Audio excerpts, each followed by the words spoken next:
listen to what's happening.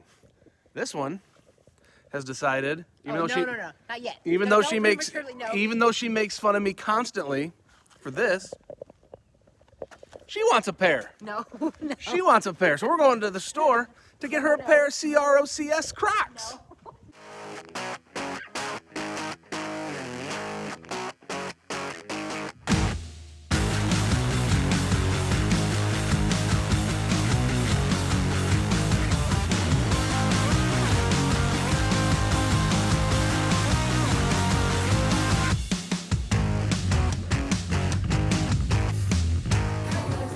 Are you gonna wear these everywhere you go? I don't know that I'm gonna wear them anywhere.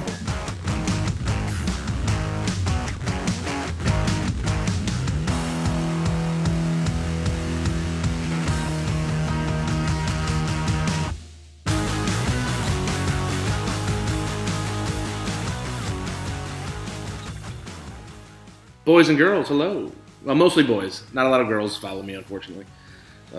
Even though I am, the best-looking poker vlogger. Anyway, that's besides the point. I do make a mistake there. I talked over it, but there's a mistake.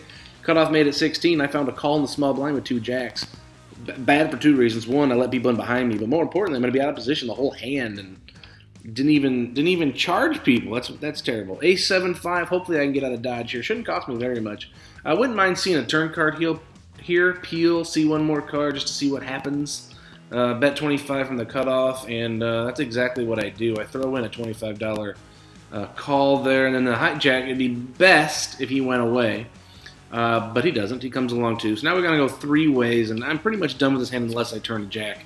The 6 is not good for me. If the hijack had, had the pot odds to call with straight draws, now maybe he got there. Or he might have a pair and a straight draw, which is something that has equity against me, but it doesn't really matter because the cutoff probably has an ace, especially when he bet into 2 people, twice, as he fires out a $60 bet here. So just going to throw this hand away and start off the vlog with a loss.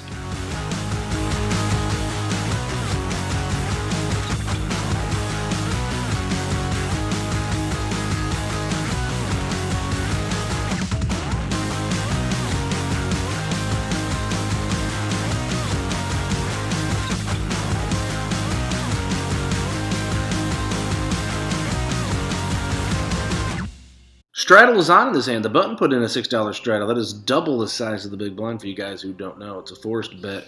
It's not forced. It's just you can't see what you have until after you get your cards. That money goes out before. You all know what a straddle is. Shut up, Adam.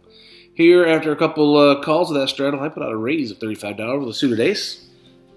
And this is a hand that can do some battle, can do some damage here on particular flops. Do have to be careful because you can get yourself in trouble when you have an ace and a smaller kicker. So you don't want to go balls to the wall, if you just flop 1 pair or something silly like that.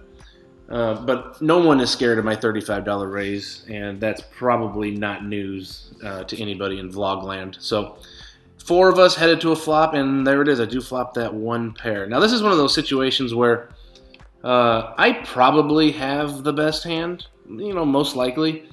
But I also kind of just want everybody to go away when I bet. Not really looking for certainly not looking for any raises. And not really looking for any calls either. There's going to be a ton of bad turn cards.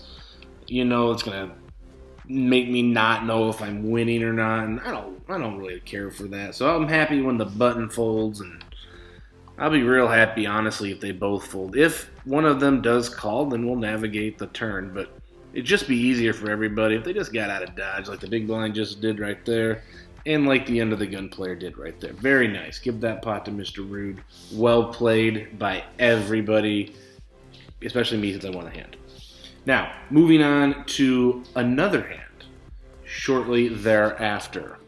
Now, in this particular hand, the under the gun plus 1 player raises to 12, and I have the granddaddy. I have, what do you guys call American Airlines, Pocket Rockets, Weapons of Mass Destruction, and other stupid names that you guys call them. I call it my favorite hand. I really enjoy pocket aces. So I make a 3-bet, hoping under the gun 1, decides that I'm weak because he's, wrong. But he doesn't, and he just makes the call. Maybe he's still playing with 2 kings. That would be magical and wonderful. So the heads up It means 2 players. We're going to a flop. It comes queen 3-3. It's about as good as it gets. Very unlikely that I'm losing, so I'm just going to throw out a little teeny tiny bet, a little $35. But here's the thing. Again, another mistake. No, not a mistake. I just didn't see it. He only had $39 behind.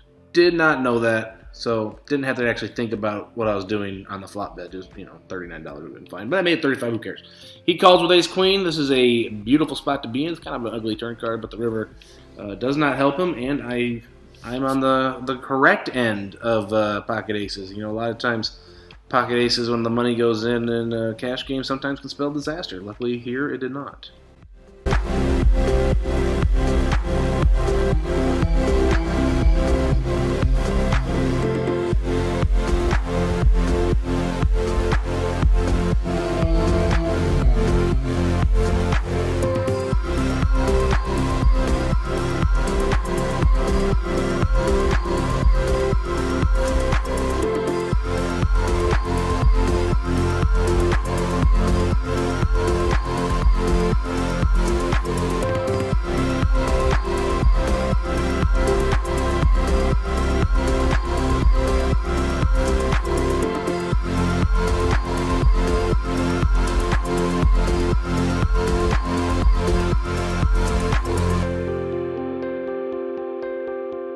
All right, folds to me on the button. I got 2 9s. That's an automatic raise them up. And we're going to look over here at the small blind, and he's going to decide that he's got a better hand. He says, no, sir, and makes it $35 to go. So a quarter back to me, and I can flop a set. I've seen it before. So I'm going to make I could also have the best hand. It's not like unlikely that I have the best. I mean, he could have a whole kind of range of hands, king, queen, and 8 pocket 8s, both of which beat me now. So it comes ace, 8, queen with a couple of diamonds, and he checks. And a lot of times what that means is, this is when the 3 better checks the flop, that he has a whole bunch of it, or none of it. It's kind of polarized when they do that. So on the turn, he puts out a teeny tiny, itsy bitsy, barely even bet, $30. I'm going to call that, every day, twice on Sunday, and see what develops on the river. I want to see what happens with a non-diamond hit, see if he still fires out there. So I don't have any diamonds in my hand, which is good. I don't block them. So we have to decide what he does when he bets. If he bets a little bit, maybe call, maybe raise. If he bets a lot of it, it'd be kind of polarizing, so we have to figure out what we think we should do in that particular spot. So either way, we have a decision to make no matter what he does. But don't worry, he's going to give us forever to think about it because he takes forever. Okay, so he throws out, $55 there? So it's a teeny tiny bet. So we could call. We have to decide what he's doing. Like, is he doing this, like, trying to get a crying call out of, like, 2 9s? Or is he out there, with, trying to bluff really cheaply? If he's just trying to bluff really cheaply, then we should just call. If we think he has us beat, well, the only way we're going to win is by raising. And he might have a hand that can't quite compete with a raise, I fire out the 175 because I don't think I can win. I think he probably has a pair that's underneath the queen and above the 8. If it's underneath the queen, it's also underneath the ace. So like 9s, 10s, jacks. He probably doesn't have 9s. He could have 10s or jacks. He could also have a missed flush draw, but if I really thought he had a missed flush draw, I probably just would have called.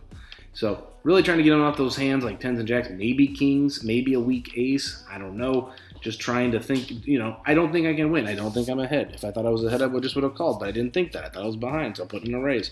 He ends up making the call after thinking about it forever. And he had ace king. I don't hate the raise because it took him forever to call. If he's thinking about forever for calling with ace king, he's probably throwing away a lot of hands that beat me that are weaker than that. You know why that bluff didn't work? Because that river card didn't change anything. Need that river card to be a 3 of diamonds. Put 3 diamonds out there, might have a better chance of working.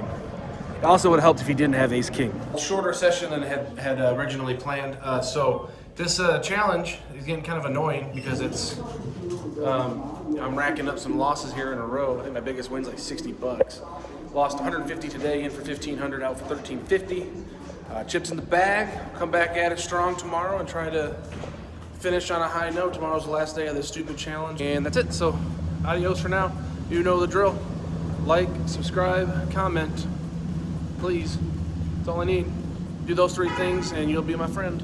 See you guys tomorrow.